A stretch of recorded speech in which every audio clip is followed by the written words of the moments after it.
इस खबर के प्रायोजक हैं पूजा श्री डिटर्जेंट पाउडर व केक। और मैं हूं सुनील तिवारी। आज हम बिरसिंहपुर में हैं गहरवार कंप्यूटर कॉलेज के डायरेक्टर दिग्विजय सिंह गहरवार के साथ।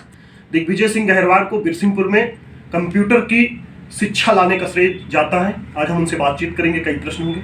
आप एक मजबूत अनुशासन के लिए जाने जाते हैं, कई वर्षों से कॉलेज चला रहे हैं। उनसे पूछेंगे कि आखिर मन में कैसे कॉलेज चलाने का उद्देश्य है, चूँकि आपके घर परिवार से जो है तो अच्छी अच्छी पोस्ट में है पढ़ लिख करके लोग, तो आप क्यों आए इस फील्ड में, बहुत सारे प्रश्न होंगे हमारे।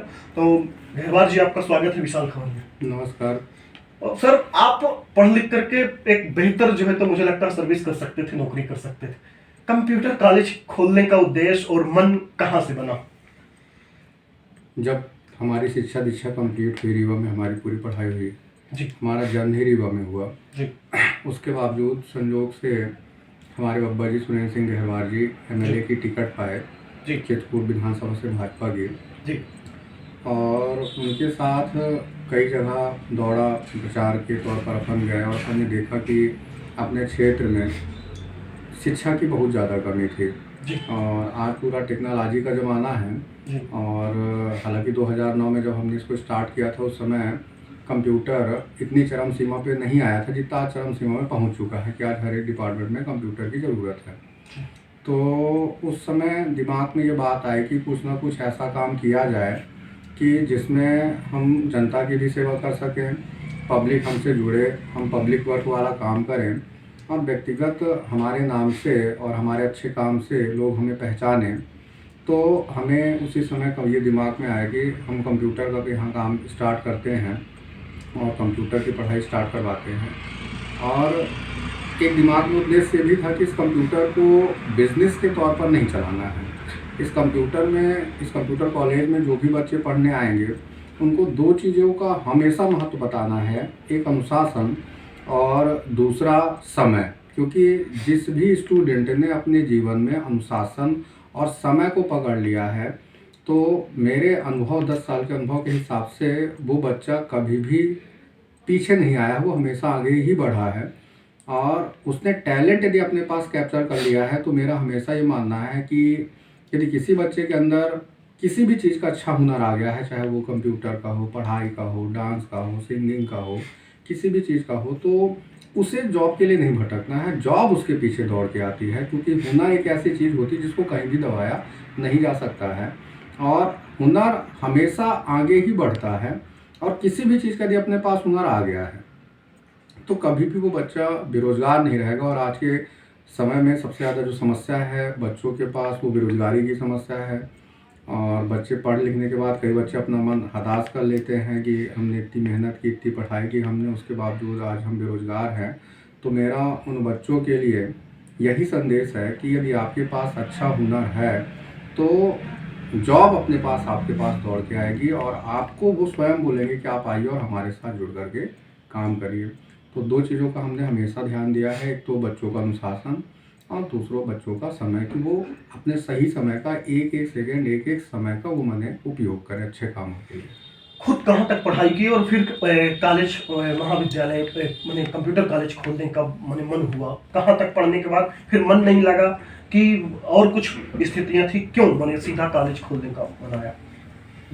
रीवा से ग्रेजुएशन कंप्लीट किए। ग्रेजुएशन कंप्लीट करने के बावजूद एक साल वहाँ प्रिपरेशन की, कंपटीशन की, और कंपटीशन के प्रिपरेशन के साथ ही हमने पीजीडीसीए की पढ़ाई की। उसके बावजूद बाहर जाना था, पूरी तैयारी हो चुकी थी, बाहर कॉलेज में एडमिशन हो चुका था, फीस जमा हो चुकी थी और बस ये था कि ये चुनाव ख़त्म हो जाए और उसके बावजूद निकल जाएंगे। लेकिन उसके बीच में दौड़ा करने के बावजूद ये आया कि नौकरी करेंगे तो एक जो लाइफ स्टाइल है वो बिल्कुल सीमित हो जाएगी, हमें कोई पहचानेगा नहीं। ठीक है, अच्छी खासी जॉब मिल जाएगी, अच्छा खासा पैकेज मिल जाएगा, तो केवल हम अपने परिवार तक सीमित रहेंगे, हमारा परिवार हमें जानेगा, या जहाँ हम काम करेंगे वहाँ के लोग हमको जानेंगे, लेकिन पब्लिक वर्क के बीच वाला काम नहीं कर पाएंगे। और आज सब आप लोगों के सहयोग से, आप लोगों के बड़े बुजुर्गों के आशीर्वाद से आज ये स्थित है कि माने हर एक गांव में लगभग हमारे पढ़ाए हुए कम से कम 20 से 30 बच्चे हैं। और वो बच्चे हमें इस नज़रिए से देखते हैं कि सर ने हमेशा हमारे बारे में सोचा, हमारे पढ़ाई के बारे में सोचा, हमें हमेशा अनुशासन का ज्ञान दिया। उनके दिमाग में कभी ये बात नहीं थी कि मतलब आप पढ़ने ना आओ, आपको घर बैठे डिग्री मिल जाएगी। हमेशा यही था कि आप डेली पढ़ने आओ, पंक्चुअल आओ और अच्छे से अच्छा काम करो, जिससे आपकी एक अलग छवि हो, आप अपने नाम से जाने जाओ, माँ बाप के नाम से, अपने पूर्वजों बुजुर्गों के नाम से सब लोग जाने जाते हैं, लेकिन व्यक्तिगत आप अपने नाम से जाने जाओ। जिस दिन आप अपने नाम से जाने जाओगे उस दिन आपके माँ बाप अपने आप ये महसूस करेंगे कि हमारा बच्चा एक लायक बच्चा बना। क्षेत्र में कई विद्यालय हैं, कई महाविद्यालय हैं, प्राइवेट कॉलेज पूरे जिला में हैं और कई प्राइवेट स्कूलों में छात्र पढ़ते हैं। हमेशा आरोप ये लगते हैं कि वहाँ पढ़ाई नहीं होती, लेकिन जो मैं सुना हूँ कि इस कॉलेज में इतना पढ़ाई होती है। कई बार आप खासकर जब पढ़ाते हैं तो इतना पढ़ा देते हैं कि बच्चे यहाँ ज़्यादा पढ़ने के कारण कॉलेज छोड़ देते हैं। क्या कहानी है? ये बिल्कुल सत्य बात है। हर साल कम से कम 25 से 30 बच्चे केवल यहाँ के अनुशासन और हमारे स्ट्रिक्ट स्वभाव के कारण हमसे छूट के जाते हैं। कुछ बच्चे जो पढ़ने आते हैं, जिनको हम डांट देते हैं और वो उस समय काफ़ी उन बातों का बुरा मानते हैं, गलत नज़रिए से सोचते हैं, लेकिन फिर उसके बावजूद वही बच्चे हमारे साथ एकदम दिल से जुड़ते हैं और उनको ये बात महसूस होती है कि मैंने हमारे भविष्य के बारे में, हमारे बारे में सोचे। ऐसा आज भी ऐसे कॉलेज, ऐसी संस्थाएं चल रही हैं जो बच्चों से व्यापार के तौर पर नहीं, बच्चों के भविष्य के तौर पर उनके बारे में सोचने के लिए हमेशा तत्पर रहते हैं और हर समय उनकी पढ़ाई के लिए चिंतित रहते हैं। जितने बच्चे और उनके माँ बाप, इस कॉलेज में जो भी बच्चा पढ़ने आया है, तो जितना उनके माँ बाप उन बच्चों के लिए चिंता नहीं किए होंगे, उतना हमने उन बच्चों के लिए चिंता की है, क्योंकि हमको इस बात की बहुत खुशी महसूस होती है कि हमारा पढ़ाया बच्चा जब स्वयं अपने पैरों में खड़े होकर के रोजगार बनता है और हम उसके पास जाते हैं तो वो बड़े सम्मान के साथ खड़े होकर के, जितने भी बड़े बड़े लोग बैठे रहते हैं, अच्छे अच्छे व्यापारी बैठे रहते हैं, अच्छे अच्छे लीडरशिप करने वाले लोग बैठे रहते हैं, अच्छे अच्छे अधिकारी कर्मचारी बैठे रहते हैं, तो उनको वो सम्मान नहीं मिलता जो सम्मान हमारे बच्चे हमको देते हैं। तो वो उस चीज़ को महसूस करते हैं। और करेंट टाइम में जब अपन पढ़ाते हैं तो 1 साल तक तो बच्चों को ये लगता है कि कहाँ से इस कॉलेज में आके फंस गए और कहाँ से सर के उसमें आ गए। हमेशा डांटते रहते हैं, हमेशा स्ट्रिक्ट रहते हैं, हमेशा पढ़ने के लिए बोलते हैं और हमेशा शिकायत करते रहते हैं घर में, और फिर वही बच्चे साल भर बाद निखर के सामने आते हैं। और प्रयास यही रहता है कि बच्चे जितना ज़्यादा हमारे पास उतना हमसे सीख के जाए।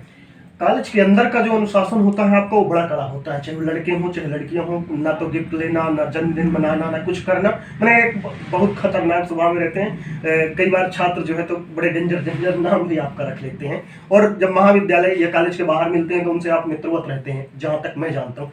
कभी आपको ऐसा नहीं लगा कि यार मैं तो एक व्यापार में बैठा हूँ तो मुझे अपना व्यापार देखना चाहिए, मैं इतना अनुशासन इतना कड़ा क्यों करूँ, मुझे तो केवल पैसे से मतलब होना चाहिए, फीस से मतलब होना चाहिए छात्रों से? ये कभी भी 2009 में हम इस शिक्षा के क्षेत्र में बैठे थे और जब हमने स्टार्ट किया था तो लोगों ने बहुत मतलब साल 2 साल काफ़ी ज़्यादा स्ट्रगल करना पड़ा जी। और साल 2 साल के दरमियान में जब बच्चे अपने से कम जुड़ते थे, गार्जियन अपने बच्चों को नहीं भेजा करते थे, तो उस समय बीच में लगा कि लगता है हमने गलत डिसीजन ले लिया जी। और अभी तक की अपनी स्टूडेंट लाइफ स्टाइल में हमारा बीच में कोई गैप नहीं हुआ। तो लगता है 2 साल हमने यहाँ समय बर्बाद कर दिया, वो हमारा नुकसान के तौर पर जाएगा।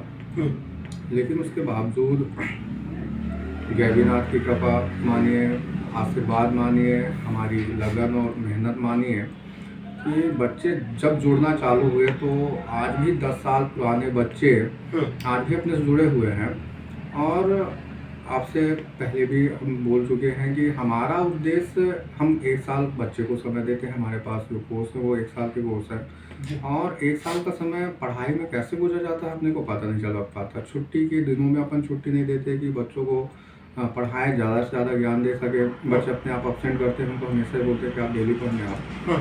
तो हम कोई भी दिन अपन उसको एंजॉय के तौर पर ले लें कि मतलब आज नया साल है तो अपन न्यू ईयर की पार्टी मनाने लगे। डेली किसी न किसी बच्चे का बर्थडे रहा था, हर एक बच्चा आशा करता है कि मैंने हमारा बर्थडे सेलिब्रेट किया जाए। तो यदि मैं थोड़ा सा भी लूज हूँ, स्टाफ चूँकि अब अंदर कंटिन्यू तो समय दे नहीं पाते हैं, तो स्टाफ अंदर रहता है, बच्चे उनसे ये आशा करते हैं, हमारा स्टाफ आशा करता है, लेकिन अपने आप में काबू रखना भी एक कभी बच्चे साल भर गुजर जाते हैं, बच्चे हमारी हंसी नहीं देखते हैं। केवल बच्चों के समर्पण के लिए कि बच्चे मने आगे बढ़े, किसी तरह से अपने आप को त्याग करके। हमको लगता है कि हम बच्चों से हम बच्चों के साथ मित्रवत रहें, उनके साथ जैसे बाकी कॉलेजों में कि मने टाइम गुजर जाए, बच्चा पढ़ने आए चाहे ना आए, फीस तो देवा करेगा, मार्कशीट लेगा तो फीस तो देवा करेगा, लेकिन उसके बावजूद अपने आप को स्ट्रिक्ट और अनुशासित इसलिए रखना पड़ता है कि हमें बच्चे के लिए अच्छा से अच्छा करना है।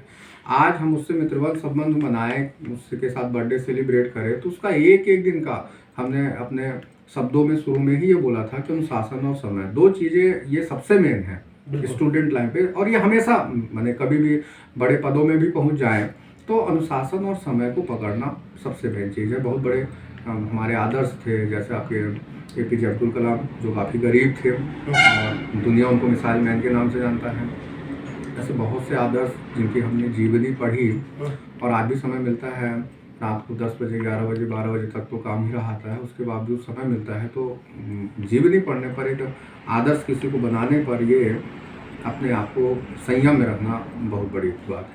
बहुत से प्राइवेट कॉलेज हैं, बहुत से प्राइवेट स्कूल होते हैं, एक बार वहाँ से पढ़ाई करने के बाद जब छात्र चला जाता है तो मुझे लगता है कोई तवज्जो नहीं मिलती।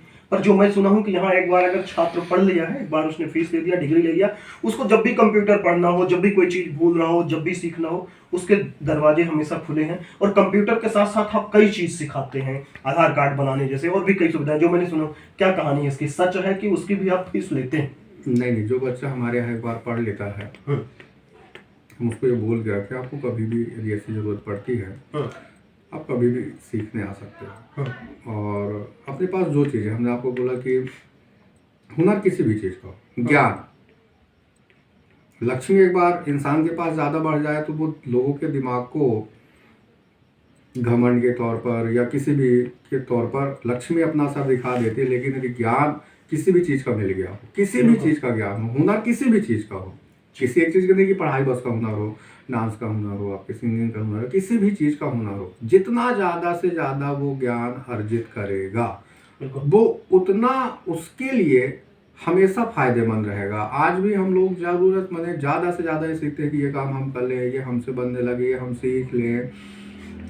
तो लक्ष्मी खत्म करने पर एक दिन ऐसा आएगा, माने धन, लक्ष्मी मतलब धन खत्म करने माने अपन बांटना चालू कर दे तो एक ना एक दिन ऐसा आएगा जिस दिन बांटते बांटते वो खत्म हो जाएगी। पर ज्ञान ऐसी चीज है कि कितना भी अपन बांटेंगे वो अपने पास से खत्म नहीं होना है। और 10 साल का बैक मैंने अपना पिछला समय देखा जाए तो 10 साल में कितने सारे बच्चों को हमने पढ़ा के तैयार किया है। मेरा यही प्रश्न था, मुझे लगता है इसके बाद कि कितने छात्रों को लगभग अभी तक आप पढ़ा दिए और प्रेजेंट में कितने छात्र हैं लगभग आपके पास, और कौन कौन सी डिग्री या कौन कौन से डिप्लोमा कोर्स कराते हैं, किन किन यूनिवर्सिटियों के यहाँ? अपने पास 2 यूनिवर्सिटी है, माखनलाल यूनिवर्सिटी है और एक आपकी आईसेक्ट यूनिवर्सिटी है। तो आईसेक्ट एक बहुत बड़ी संस्था बन चुकी है अब जी। 5 यूनिवर्सिटियों के मिस्टर संतोष चौबे जी उसके ऑनर हैं जी।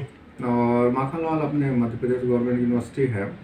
तो अपन लगभग 1 साल से लेकर 1 साल के नीचे के जो भी कोर्स है, जैसे कोई 2 महीने, कोई 3 महीने, कोई 4 महीने, कोई ऐसे नॉर्मली सीखने आता है। छोटे छोटे बच्चों की जब छुट्टी होती है 5 अप्रैल में तो उनके माँ बाप ये चाहते हैं कि हमारे बच्चे माने आज टेक्नोलॉजी का ज़माना है और कंप्यूटर के बिना कुछ होना नहीं है, तो कंप्यूटर के बारे में ज्ञान प्राप्त करें। तो मैंने 12 महीना यहाँ पढ़ाई होती है। कितने छात्रों को लगभग अभी तक आपने पढ़ा चुके हैं? 10 सालों में 10 सालों में अब कम से कम नहीं तो 5-6 हज़ार छात्र पढ़ के निकल। मुझे लगता है एक बड़ी सुविधा मिली होगी उन बच्चों को चूँकि बाहर जाना पड़ता था सपना के अलावा, यहाँ कोई फिर कॉलेज नहीं था।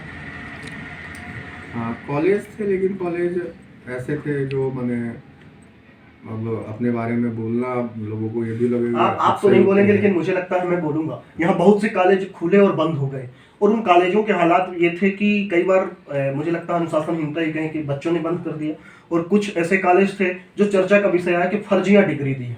उन कॉलेजों की फर्जियों डिग्रियों की क्या कहानी है और क्या कभी आप पर भी आरोप लगे कि कोई फर्जी डिग्री आपने दिया हो किसी छात्र को, या कभी ऐसे हालात बने हुए हैं? हाँ जी, 10 सालों तक अपन शुरू से ही, हालांकि फर्जी डिग्री उनको इसलिए नहीं बोल सकते क्योंकि गवर्नमेंट के रूल्स और गाइडलाइन चेंज होते रहते हैं। 2009 के पहले तक सोसाइटियाँ चला करती थी तो सोसाइटी की सर्टिफिकेट गवर्नमेंट हर एक जगह वैलिड करता था। लेकिन 2010-11 में ऐसा आदेश आया कि अब कंप्यूटर के वही सर्टिफिकेट मान किए जाएंगे गवर्नमेंट सेक्टर में जो UGC से अप्रूव्ड होंगे। तो जो पहले सोसाइटियाँ चल चुकी थी गवर्नमेंट ने एक गाइडलाइन चेंज की, तो उसमें अपन ये भी नहीं बोल सकते कि संस्थाओं की गलती है, क्योंकि पहले गवर्नमेंट की गाइडलाइन दूसरी थी, फिर गवर्नमेंट की गाइडलाइन दूसरी हो गई। उस गवर्नमेंट की गाइडलाइन के हिसाब से अपन ये नहीं बोल सकते कि वो फर्जी मतलब डिग्रियाँ दिए। सोसाइटियाँ पहले चला करती थी, फिर 2011 में गवर्नमेंट ने आदेश लेके आया कि हम उन्हें सेंटरों के और उन्हीं कॉलेजों के सर्टिफिकेट वैलिड करेंगे जो यूजीसी से अप्रूव होंगे। तो फिर लगभग यूनिवर्सिटियों ने यूजीसी से मान्यता प्राप्त की, और 2011 के बाद से तो लगभग जितने भी कंप्यूटर सेंटर चल रहे हैं वो यूजीसी से अप्रूव्ड सेंटर चल रहे हैं। अभी क्या प्लान है आगे? कॉलेज चलाने का ही मन है लगातार, कि कुछ और करने का प्लान है, फिर राजनीति में आने का प्लान है? क्योंकि कई बार ऐसे भी कयास लगाए जा रहे हैं कि दिग्विजय सिंह गहरवार जो है अब आने वाले भविष्य में चित्रकूट विधानसभा या नगर परिषद या और कहीं जो है अपनी किस्मत आजमाएंगे राजनीति में। क्या कहेंगे इस पर? फ्यूचर के बारे में तो देखिए अभी ये प्लान है, जैसे आज ही आए थे इंदौर से 2-3 फैकल्टी आए थे जो ये चाहते थे कि अपने बिरसिंहपुर क्षेत्र में, हालांकि उनके कोचिंग सेंटर आपके सतना में स्थापित हो चुके हैं और 22 तारीख को मिंटो हॉल में उनका प्रोग्राम भी है जी। और आज करीब 1 घंटे उनसे मीटिंग हुई। उनका ये कहना था कि सर आप अपने क्षेत्र में बच्चों के हुनर को निकालें, जिसमें हम मॉडलिंग, सिंगिंग, डांसिंग ये सारी चीज़ें करेंगे। तो आज काफ़ी डिस्कस हुआ उनके बारे में, उनके विचार अच्छे लगे जो कि अपने क्षेत्र के बच्चों से जुड़े हुए लगे कि पढ़ाई तो ठीक है, पढ़ाई के साथ बच्चों के अंदर और दूसरी चीज़ों का भी हुनर होना चाहिए। हम देखते हैं आपके कई सारे टीवी में प्रोग्राम आते हैं जिसमें 5-5 साल 7-7 साल के बच्चे माने इतना अच्छा डांसिंग, इतने अच्छे सिंगिंग कर रहे हैं कि जो पुराने अपने माने डांसर और सिंगर हो चुके हैं और जो उनके जज बने हुए हैं वो तक ताजुब मानते हैं कि एक 7 साल का लड़का 5 साल का लड़का ऐसा कर सकता है। अभी आज से करीब 10 से 15 या 20 दिन पहले रात में हमने यूट्यूब में देखा कि एक लड़का जिसको गूगल बॉय के नाम से जाना जाता है, वो हैदराबाद का लड़का है। मुश्किल से उस लड़की की उम्र 3 से 4 साल रही होगी और उस लड़के को पूरे माने भारत की तो बात छोड़ दीजिए, पूरे विश्व की राजधानियों के नाम पता है। और वो लड़का सही तरीके से बोल नहीं पाता था। उसके फादर और मदर जब उनको कंपटीशन में ले जाया गया और जज उससे क्वेश्चन किया करते थे, उसको गूगल गुरु ही कहा जाता था। तो जब उस बच्चे से वो क्वेश्चन करते थे तो पहले उनके पिताजी उस बच्चे को मना प्रेम से पूछा करते थे कि गुरु इसका नाम क्या है, तो पहले वो माइक में बोला करता था गुरु, फिर उसका जवाब दिया करता था। और ऐसे माने शहरों के ऐसे आपके राज्यों के माने उसने कैपिटल्स बताए, राजधानियां बताए कि सुनने के बाद ताजुब हो रहा था कि मैंने एक 3 साल का लड़का जो सही तरीके से बोल नहीं पा रहा है, वो माने टैलेंट, चाहे इसको अपन नेचुरल माने लेकिन टैलेंट तो है और ये सब कर सकते हैं। ईश्वर ने, भगवान ने तो दिमाग सबको एक बराबर दिया है। अब किसी ने अपने दिमाग का उपयोग करके ऊंचाइयों तक पहुंच गया और कोई कुल मिला के एक मंच देने का प्लान है उन प्रतिभाओं को जो क्षेत्र में है, गांव में है और उनको एक मंच नहीं मिल रहा। मैं अंतिम प्रश्न करूंगा, आप किसे अपना आदर्श मानते हैं और एक युवा होने के नाते जो बिजनेस कर रहे हैं युवा, जो शिक्षा के क्षेत्र में काम कर रहे हैं, क्या संदेशा देना चाहेंगे? आदर्श तो अब्दुल कलाम जी हो गए, अटल बिहारी वाजपेयी जी हो गए। इनकी जीवनी पढ़ा जाए तो ये काफ़ी गरीबी स्तर से उठ करके अपनी मेहनत, अपने संघर्ष के दम पर इतनी ऊंचाइयाँ प्राप्त की। और ये कोई राजनीतिक स्तर की बात नहीं है, लगभग हर एक पार्टी का व्यक्ति उनको एक साफ छवि से ही देखता है। और हमेशा युवाओं के लिए, बच्चों के लिए एक संदेश यही रहा है कि आप अपने विद्यार्थी लाइफ में जितना ज़्यादा से ज़्यादा ज्ञान प्राप्त कर सको, जितना ज़्यादा से ज़्यादा आप अनुशासन अपने लिए बना सको और जितना से ज़्यादा आप समय को पकड़ सको, अपने एक समय का उपयोग कर सको। क्योंकि हर एक बच्चे का माँ बाप अपने बच्चे से यही आशा करता है कि हमारा बच्चा एक अच्छी दिशा की तरफ जाए और हमारे बच्चे की कहीं खूबियाँ बताई जाए तो किसी भी बच्चे के माँ बाप का जो सिर है वो हमेशा ऊंचा रहता है। तो हर एक बच्चे को यही संदेश है कि आप खूब अपने विद्यार्थी लाइफ में अच्छी से अच्छी मेहनत करो और अच्छे से अच्छे कर्म करो, क्योंकि आपके कर्म का ही रिजल्ट आपको अगले दिन मिलने वाला है। तो बहुत बहुत धन्यवाद। हमारे साथ दिग्विजय सिंह गहरवार थे, गहरवार कंप्यूटर कॉलेज के डायरेक्टर हैं आप, और आप बिरसिंहपुर में कंप्यूटर की शिक्षा लाने का मुझे लगता है बच्चों को एक सुविधा देने का श्रेय जाता है। हम आगे भी और भी सवाल जवाब करेंगे, आगे और भी प्रश्न करेंगे अगली मुलाकात में। तब तक के लिए बहुत बहुत धन्यवाद। नमस्कार।